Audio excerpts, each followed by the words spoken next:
नमस्कार। संस्कृत साहित्य की दुनिया अद्भुत है और आज हम एक ऐसी ही महाकाव्य की गहराई में उतरेंगे जो अपनी कला और दर्शन दोनों के लिए मशहूर है। हाँ बिल्कुल। हम बात कर रहे हैं महाकवि कालिदास की अमर कृति कुमार संभवम की। ये सिर्फ एक कहानी नहीं है, बल्कि इसमें मानवीय भावनाएं और दैवीय उद्देश्य दोनों का एक गजब का संगम देखने को मिलता है। तो कुमार संभवम को अगर सही मायने में समझना है तो हमने इस चर्चा को 5 हिस्सों में बांटा है। हम इसकी रचना से शुरू करेंगे और फिर इसकी साहित्यिक महानता और दार्शनिक गहराई तक जाएंगे। तो चलिए सबसे पहले इसकी पृष्ठभूमि को समझते हैं कि आखिर यह कृति इतनी महत्वपूर्ण क्यों है।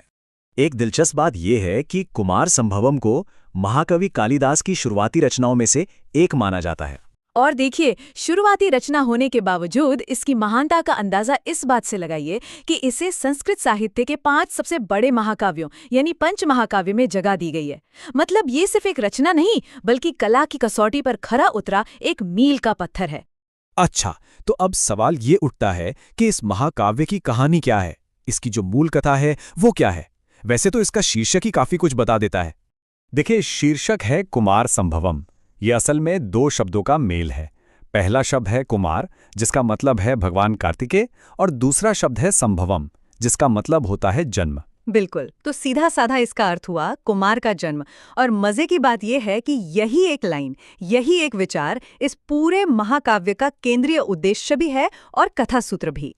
ये जो पूरी कहानी है ना, ये मुख्य रूप से 3 पड़ावों से गुजरती है। सबसे पहला और सबसे महत्वपूर्ण पड़ाव है शिव और पार्वती का विवाह। उस विवाह के बाद आता है दूसरा पड़ाव, उनके पुत्र कुमार यानी कार्तिकेय का जन्म।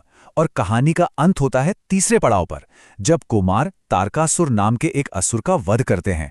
असल में यही तो इस पूरी कथा का सबसे बड़ा उद्देश्य था। चलिए अब बात करते हैं कुमार संभवम की साहित्यिक खूबसूरती की। उन परतों को खोलते हैं जो इसे एक कालजयी रचना बनाती हैं। अक्सर ये सवाल उठता है कि किसी कविता को महान क्या चीज बनाती है। कालिदास मानो इसका जवाब देते हैं, भाव पक्ष और कला पक्ष के बीच एक शानदार संतुलन बनाकर। बिल्कुल सही। आप देखिए, एक तरफ है भाव पक्ष, जिसमें वो मानवीय भावनाओं को, मनोवैज्ञानिक यथार्थ को और प्रेम की गरिमा को बहुत गहराई से दिखाते हैं। तो वहीं दूसरी तरफ कला पक्ष में भाषा का सौंदर्य, कल्पना की ऊंची उड़ान और छंदों पर उनकी जो पकड़ है वो कमाल की है। कालिदास की जो काव्य शैली है वो कई तत्वों से मिलकर बनी है, जैसे अलंकारों का बहुत ही सुंदर इस्तेमाल, फिर अलग अलग रसों का बहुत सधा हुआ चित्रण, कल्पना की ऊंचाई और एकदम परिष्कृत भाषा। हाँ, और इन सब में जो एक चीज सबसे अलग चमकती है वो है प्रकृति का चित्रण। क्या कमाल का वर्णन है। चाहे वो हिमालय का वर्णन कर रहे हो या वसंत के आने का, ऐसा लगता है मानो शब्द नहीं बल्कि कोई चित्र हमारे सामने खड़ा कर दिया हो। अब आते हैं उस पहलू पर जो कुमार संभवम को सच में बहुत खास बना देता है, और वो है इसका पात्र चित्रण। ये बहुत गहरी बात है।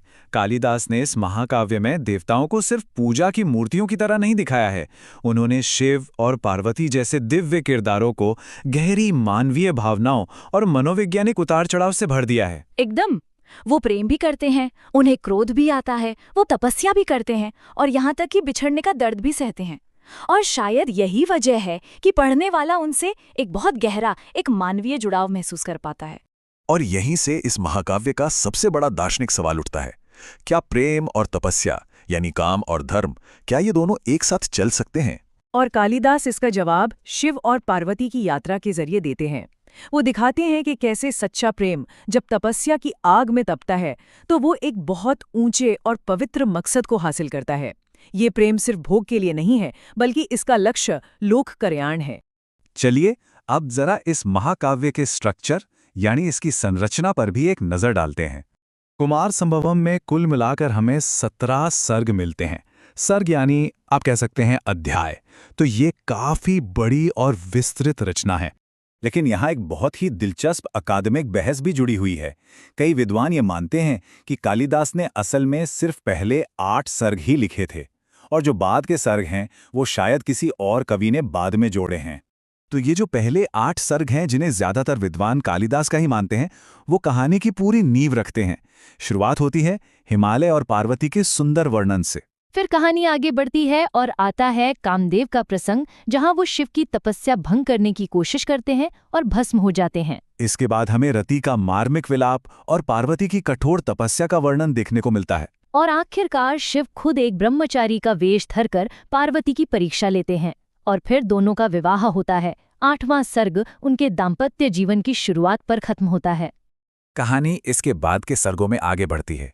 उनमें कुमार का जन्म होता है, वो देवताओं के सेनापति बनते हैं और आखिर में तारकासुर का वध करके अपने जन्म के उद्देश्य को पूरा करते हैं। तो भले ही इन बाद के सर्गों की प्रामाणिकता पर बहस हो, लेकिन ये कहानी को एक तार्किक अंत तक जरूर ले जाते हैं। और अंत में ये महाकाव्य हमें एक बहुत ही गहरे सवाल के साथ छोड़ जाता है। देवताओं को मानवीय भावनाओं के साथ दिखाकर क्या कालिदास ने देवत्व को छोटा कर दिया, या फिर उन्होंने हमें ही इंसानियत की गहराइयों और संभावनाओं की एक नई समझ दी? बिल्कुल, और शायद इसी सवाल पर सोचना, इसी पर विचार करना, यही कालिदास की और इस महाकाव्य की सबसे बड़ी जीत है।